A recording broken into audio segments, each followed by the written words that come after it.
Seguindo com a programação do primeiro Fórum de Saúde e Espiritualidade do CREMEGO, convidamos à frente o doutor Arthur Henrique de Souza.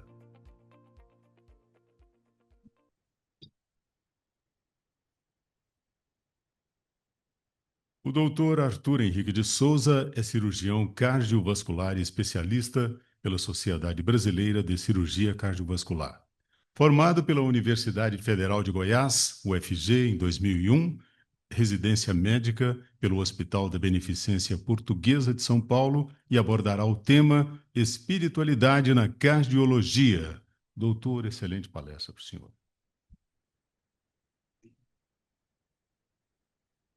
Bom dia a todos. Agradeço o CRM, em nome do Dr. Rafael, pelo convite, pela iniciativa, de trabalhar sobre medicina e espiritualidade. E difícil falar depois das doutoras Luciana e doutora Ana Paula. Parabéns. E eu fico muito feliz de saber que essa nova formação médica trabalha tanto com relação à espiritualidade.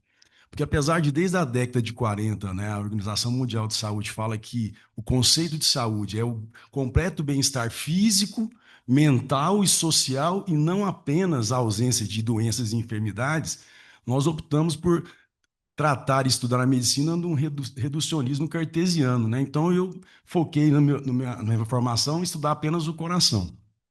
E a gente sabe que o coração, como centro das emoções, ele nos desdobra em um universo infinito, né? Não só dos fatores biológicos. E a ciência veio mostrando isso, e é por isso que justamente nós estamos aqui hoje para mudar esses conceitos, esse paradigma. Agora é o de baixo? Ok. Então, só para a gente contextualizar, então, a cardiologia mundial na nossa epidemiologia. Olha só que interessante. 612 milhões de pessoas têm alguma doença cardiovascular. Estimativa que em torno de 20 milhões de pessoas morrem anualmente por doenças cardiovasculares. Vocês imaginem só que no Brasil, durante aquele terror da pandemia, nós tivemos em 2 anos 600 mil mortes. Nós temos 400 mil mortes anualmente por doenças cardiovasculares, e as principais, obviamente, como número 1, o infarto do miocárdio. Então, nós estamos falando, assim, de algo substancial. Então, será que se a gente desenvolvesse uma pílula que conseguisse diminuir a mortalidade cardiovascular em torno de 30%, vocês acham que teria algum impacto significativo? E aí de onde surgiu, então, essa ideia do estudo da espiritualidade? Da década de 90, a cardiologia foi avançando no quesito de estudar os fatores de risco. Então, a gente sabe já de longa data que existem alguns fatores de risco predisponentes às doenças relacionadas, por exemplo, à doença coronariana, mais especificamente sobre o infarto. Então, a dislipidemia, tabagismo, hipertensão, obesidade, diabetes, dieta inadequada, sedentarismo, álcool, isso são riscos atribuíveis a doenças agudas, mas que são modificáveis ou tratáveis. Algum risco que nós não temos como tratar é a história familiar. E desse estudo, que é o Interheart, publicado em 2004 na revista Lancet, com mais de 30 mil pacientes estudados, então, um estudo extremamente robusto, ele chegaram à conclusão que pacientes que sofriam de estresse crônico, ou seja, que eles consideraram fatores psicossociais, como estresse, depressão, ansiedade, eles tiveram um impacto de aumento de 33% no risco de evento cardiovascular agudo. 33%, praticamente semelhante ao tabagismo. Olha que incrível, então, você conseguir mostrar essa relação do estresse. E eu sempre escutei no consultório, quando vem o casal, eu sou cirurgião, então é um momento de muito estresse para a família, e um dos fatores de risco que a gente sempre falou é o estresse. O estresse é um termo geral, e eu sempre escuto assim, principalmente as esposas, doutor, fala para ele não ficar estressado.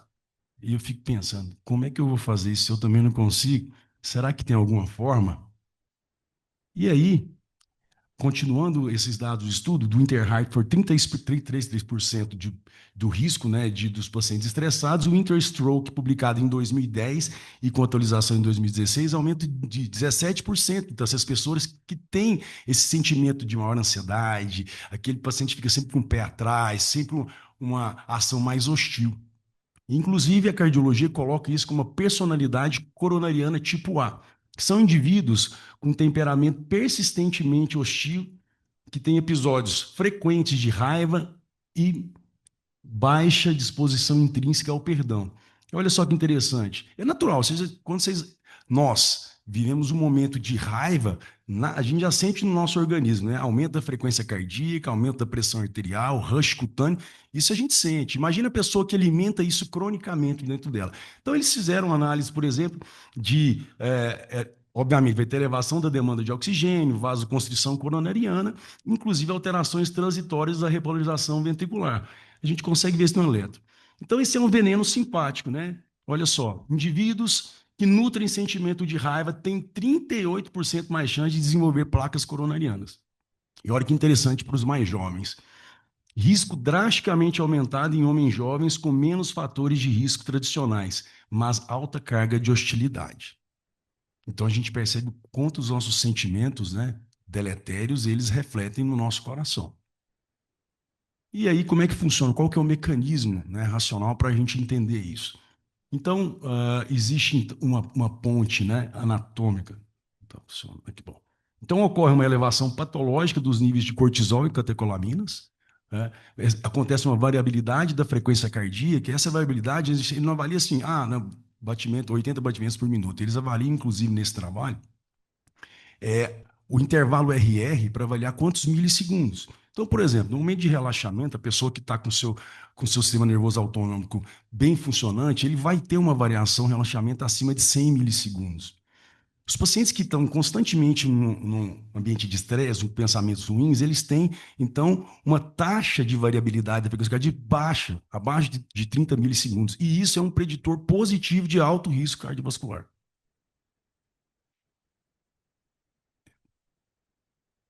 Outro fator, então, ele não ativa só o sistema neural, mas também o sistema imunológico. Então, liberação de interleucina 6, que é um marcador agudo de inflamação sistêmica, né, significativamente elevado em perfis comportamentais, então, de risco. Também a liberação dos fatores de necrose tumoral alfa, que é um mediador de disfunção endotelial, promovendo aí essa aterogênese acelerada, oxidação lipídica e instabilidade das placas ateroscleróticas. Então, às vezes, o paciente tem uma plaquinha lá de 20, 30%, paciente extremamente estressado, num pico hipertensivo, ele rompe essa placa instável e é onde ele tem o evento agudo do infarto do miocárdio.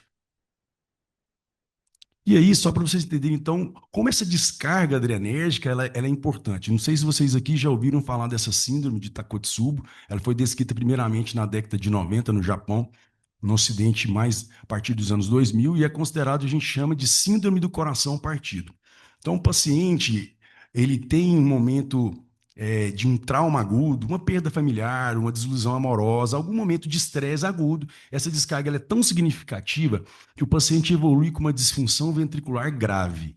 Então, ele evolui com um processo de insuficiência cardíaca e que ele é autolimitado. Normalmente, em algumas semanas, a função ventricular ela normaliza.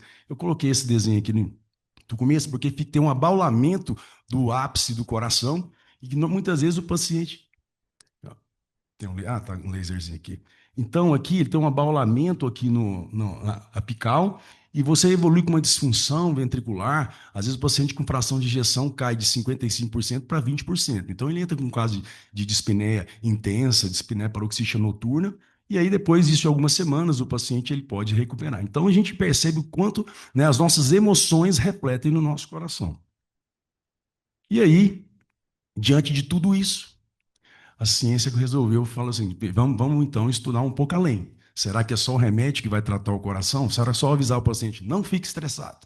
Tá bom, resolvi. Faça atividade física. Vai estar resolvido o problema? Não.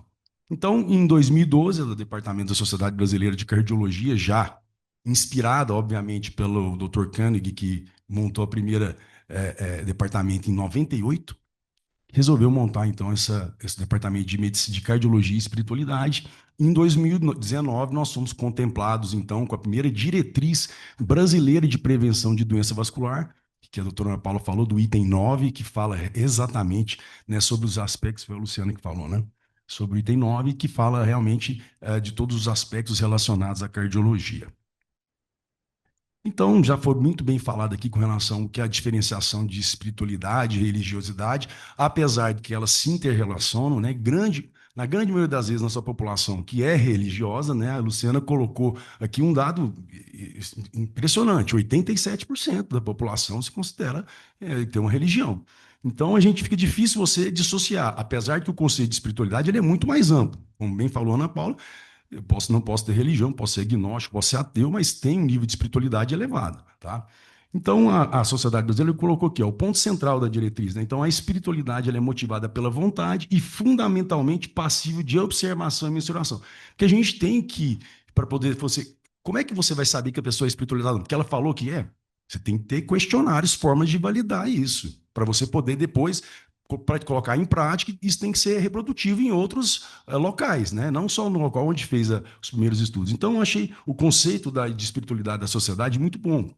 Então, um conjunto de valores morais, mentais e emocionais que norteiam pensamentos e comportamentos nos relacionamentos intra e interpessoais, aplicado a todos os indivíduos, independente da filiação religiosa. Então, seria racional se os sentimentos negativos, como muito bem comprovados em inúmeros artigos científicos da cardiologia desde a década de 90, seria racional pensar que, então, fatores positivos gerariam, então, uma proteção cardiovascular. Isso aqui, gente, já é um posicionamento da American Heart Association de 2021, tá? Isso aqui nós não estamos fazendo ilações de possibilidades. Isso aí são documentos já dos departamentos de importantes sociedades da especialidade da cardiologia, no caso, a American Heart, o mais importante do mundo. Bom, então o racional seria que, com o enfrentamento espiritual, nós vamos fazer um efeito atenuador daquele processo lá do neural, né? De você aumentar as catecolaminas, diminuir a desautonomia vagal. Então, a gente vai modular o tônus vascular e redução da reatividade.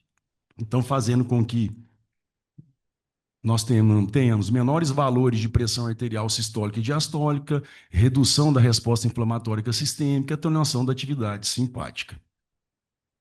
E aí, vou trazer aqui alguns estudos significativos que ajudaram as sociedades a colocarem nas diretrizes. Então, esse estudo aqui, ele foi disruptivo, foi publicado em 2016. Existe um estudo chamado Nurses Health Study, que começou em 1978 na Universidade de Harvard, que eles pegaram mais de 100 mil enfermeiras para acompanhar aí durante toda a vida. E esse trabalho ele pegou, segmentou durante os anos entre 92, 96, se eu não me engano, até 2012. E eles pegaram um número, gente, 74 mil mulheres que eram livres de doenças cardiovasculares e câncer no início do acompanhamento. Tá? E eles acompanharam ela por 16 anos. Então, assim, é um estudo assim, publicado numa revista de altíssimo fator de impacto, que é o JAMA. Então, eles tiveram como resultados principais: a frequência regular a serviços religiosos está associada a uma redução substancial e consistente na mortalidade por todas as causas, não só de doenças cardiovasculares. Tá? E aí, ele coloca aqui: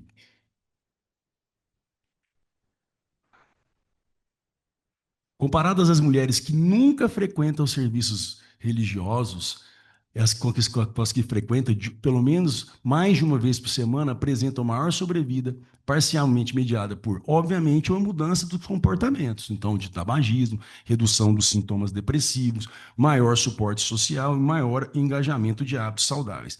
Essa análise ela não teve o intuito de avaliar o nível de espiritualidade dessas mulheres que frequentavam essas religiões acima de 2 vezes por semana. E aqui cabe ressaltar que aqui não escolhe qual religião, são todas as religiões, tá? Isso é muito importante a gente ressaltar aqui. E aí o impacto realmente é incrível no que concerne à questão de doenças cardiovasculares. Então, uma diminuição de mortalidade na casa de 27%, quase um terço. É algo assustador. Poucos medicamentos na medicina tiveram a capacidade ou impacto de diminuir a mortalidade desse jeito do ponto de vista cardiovascular. Continuando no mesmo estudo, então, participantes com baixo engajamento espiritual apresentaram, então, 33% maior mortalidade cardiovascular comparado com aquelas com alto engajamento espiritual. Então, isso é muito significativo. A gente tem que levar sempre em conta, principalmente nos nossos consultórios. Aqui esse é um outro estudo, que é o Regards, que mostrou mais de 30 mil adultos, mostrando que alta correlação entre otimismo também diminui a mortalidade por todas as causas, inclusive de doenças cardiovasculares. Desse estudo do Nurses Health, eles fizeram depois de um tempo de entre 2016 a 2019, eles já pegaram um público já bem idoso, tá? Com média de idade de 79 anos.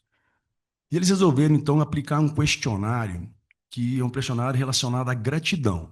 Né? Igual eu falei, tudo que a ciência ela coloca aqui, existem critérios para serem medidos. Então, existem questionários para você saber se você é uma pessoa grata ou não. Isso não vai da cabeça de cada um. Eu acho que eu sou grato, mas baseado em quê? Então, tem um questionário e esse questionário gera pontos.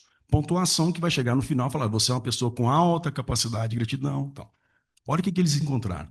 Então, eles pegaram 49.275 mulheres com a idade média de 79 anos. Olha o resultado que eles tiveram aqui.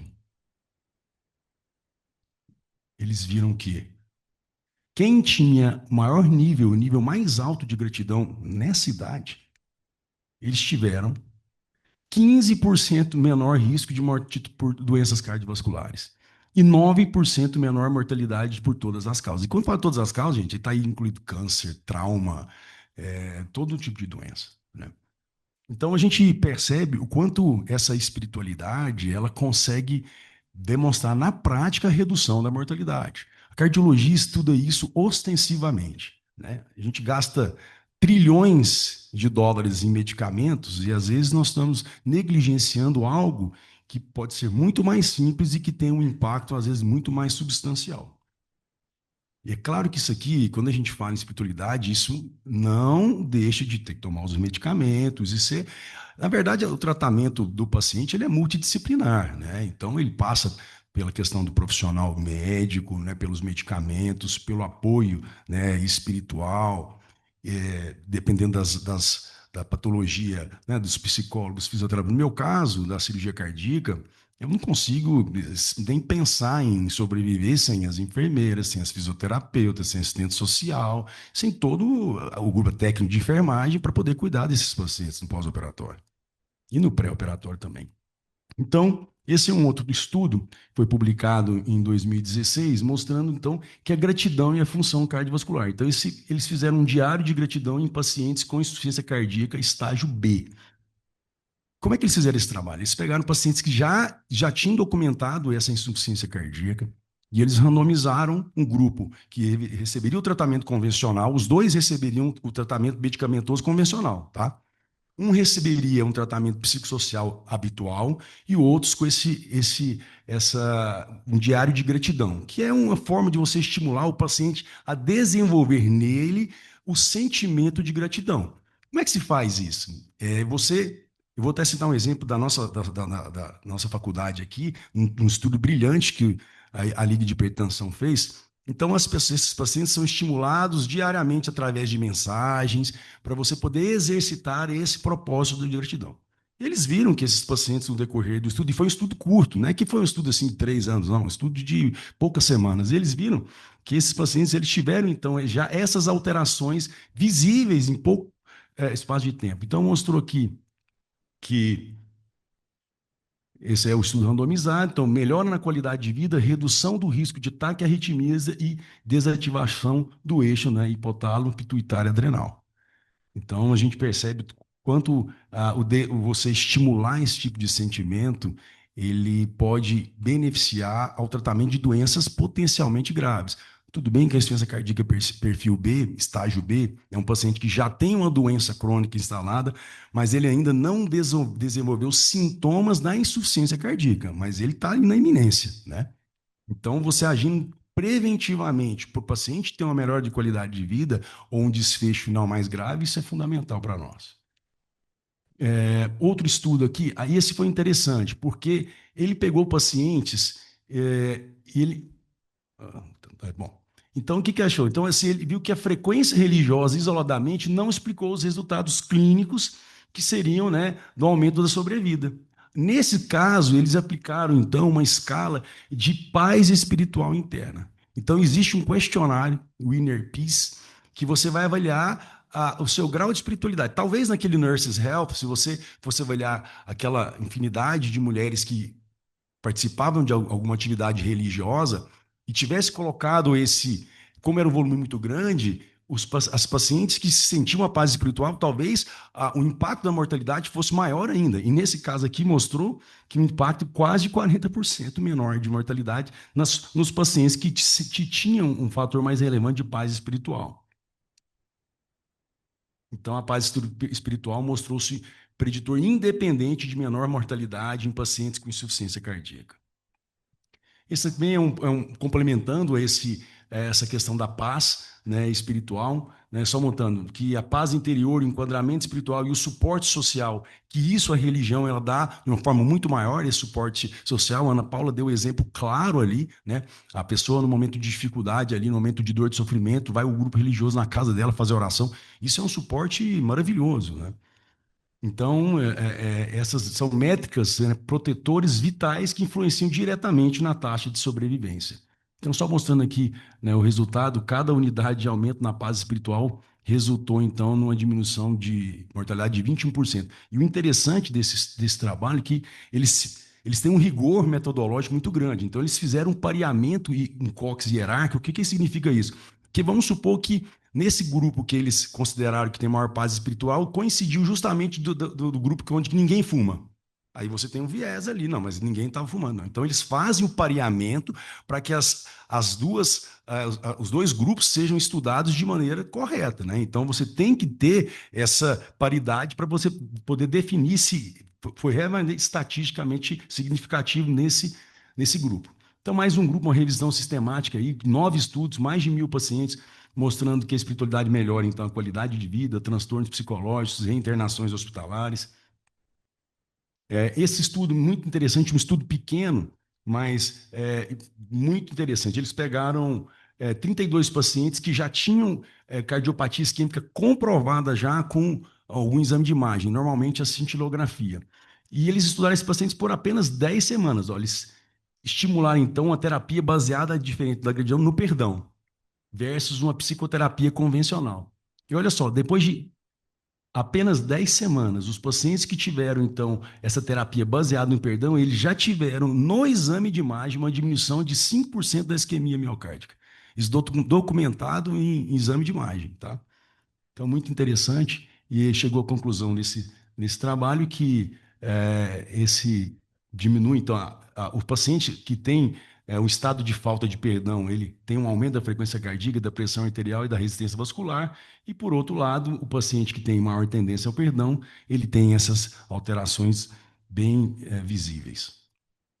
Esse aqui é o trabalho do grupo da UFG, um trabalho brilhante que capitaneado pelo Dr. Weimar, presidente da Liga da Hipertensão, realizado pela doutora Maria Emília, que foi publicado inclusive no JACC, que é a revista da cardiologia mais importante, e eles pegaram pacientes que estavam sendo tratados de hipertensão, e esse trabalho agora ele continua, então ele virou um trabalho aberto que está sendo conduzido. A primeira amostragem que ela publicou na tese de doutorado dela, eles pegaram os pacientes. Eles randomizaram pacientes que faziam tratamento de hipertensão arterial convencional, 2 grupos desse tratamento, e um que começaram a receber isso aqui, ó, treinamento de perdão, gratidão e otimismo e propósito de vida. E eles recebiam mensagens diariamente por WhatsApp, tá? E esses pacientes eram estimulados, por exemplo, se você tem raiva de alguém, você tem um sentimento, uma pessoa que você tem, escreve para ela que você tem vontade de perdoar ela. Escreve, mas não entrega, mas escreve. Então, isso foi sendo estimulado e ela acompanhou esse trabalho, esses pacientes, por 3 meses somente. O impacto desse trabalho foi tão interessante que ela foi convidada a dar palestra no Congresso Americano de Cardiologia, porque foi mais efetivo do que a diminuição do uso de sódio no controle da pressão arterial.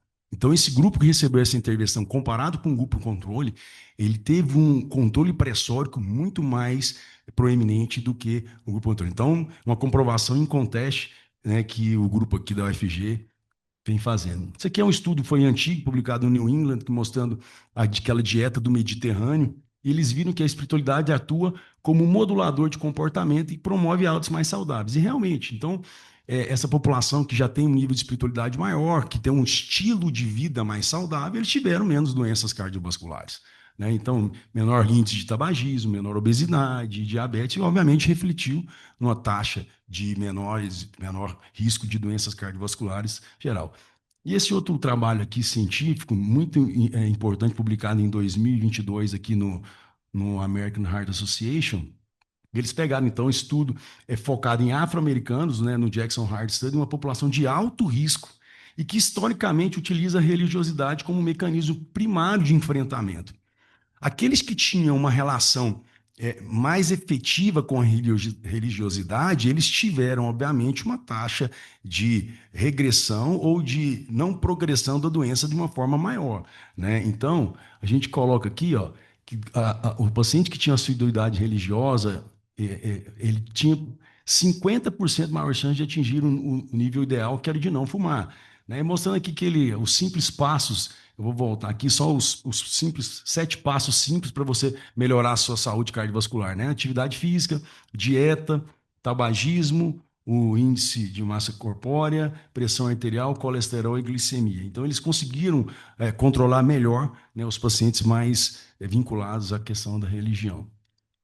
Já finalizando, então, o American Heart colocou, em vez de falar só de espiritualidade, a gente percebe que é muito mais amplo. Então, as pessoas que têm capacidade de meditação, pessoas que têm capacidade de conexão com a natureza, e várias situações, eles também têm uma forma, né, demonstram que pacientes idosos com insuficiência cardíaca e práticas meditativas diminuem significativamente a produção de catecolaminas séricas. E aí o American Heart coloca que reconhece formalmente a meditação como um complemento razoável e seguro para a redução do risco cardiovascular e na prevenção primária e secundária. Então é só aqui para a gente falar como é que funciona a anamnese espiritual na prática. A doutora Ana Paula falou brilhantemente aqui a aplicação dos questionários mais comuns, o FICA e o Durel, né, que foi feito aqui pela Universidade de Duke, esse aqui para avaliar a questão da religiosidade. Os limites éticos na prática, né? O que fazer? Respeitar a diversidade e a autonomia, praticar a escuta compassiva, apoiar os recursos espirituais do próprio paciente.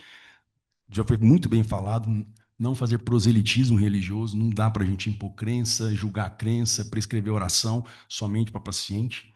Né? Então, o que está escrito na diretriz brasileira para a gente finalizar? Então, classe 1, gente, a maior a classe mais significativa, né, para que a gente possa recomendar. Não é que pode, não. Tem que fazer. É classe 1 de recomendação, é a boa prática médica. Então, realizar um rastreamento breve da espiritualidade e religiosidade, fazer a anamnese espiritual em pacientes com doenças crônicas ou de prognóstico reservado, respeitar e apoiar as religiões, crenças e rituais de pessoas que não prejudiquem o tratamento. Ana Paula falou muito bem isso. A pessoa, às vezes, a crença dela, não, o meu líder religioso falou que eu não preciso, eu tenho que parar de tomar um remédio que Deus vai me curar. Está errado, né? Então, a gente tem que ser muito consistente com relação a isso, oferecer o suporte para o profissional capacitado em pacientes com sofrimento espiritual, que a doutora Rosilane falou lá da capelânia. Tudo. Classe 2A e 2B, que também já é um nível de evidência considerável, quando você avalia dados subjetivos como esses, né, da espiritualidade, gratidão, perdão, propósito de vida, são dados, apesar de mensuráveis pelos questionários, são dados muito subjetivos, então não são fáceis, e você já tem um nível de evidência classe 2A aqui. Então, aplicar os questionários, como foi bem falado, incentivar meditação, técnicas de relaxamento e combate. Estimular técnicas de fortalecimento espiritual como perdão, gratidão e resiliência. Isso aqui está escrito numa diretriz, te dá muito conforto em poder falar isso para o paciente. Está escrito, isso aqui é recomendação médica, isso aqui não é ilação. Né? Então, programas hospitalares também de treinamento de espiritualidade e o que não fazer, né? Avaliar a espiritualidade e a religiosidade nos pacientes em situações agudas e instáveis. A Ana Paula falou bem isso. Você está infartando lá, você fala, como é que é a sua religião? O que você acha de Deus? Vamos colocar o stent logo na coronária, salvar o paciente e depois a gente fala sobre isso.